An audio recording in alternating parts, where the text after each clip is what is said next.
Hello guys, let's discuss this very basic problem on parallelogram, where this problem says in a parallelogram ABCD, you can see this figure on your right hand side. This is a parallelogram.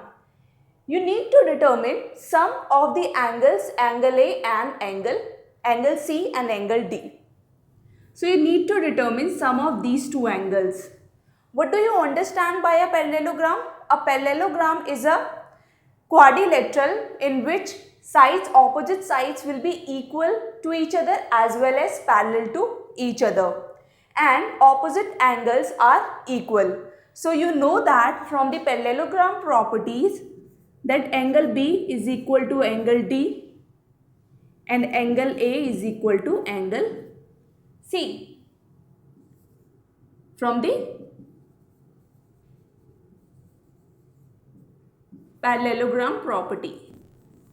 You know this from the parallelogram property. Now what you'll do, let's take the sum of all the angles of this parallelogram. Angle A, angle B plus angle C plus angle D, and sum of all these angles is equal to 360 degree.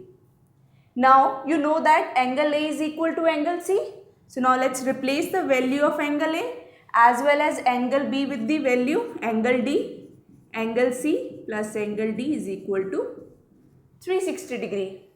So there are two angle C and there are two angle D. So twice of sum of angle C and angle D is equal to 360 degree.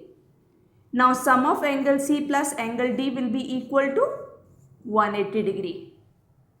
So that's what you needed to find out, sum of the angles of angle C plus angle D, and this is equal to 180 degree.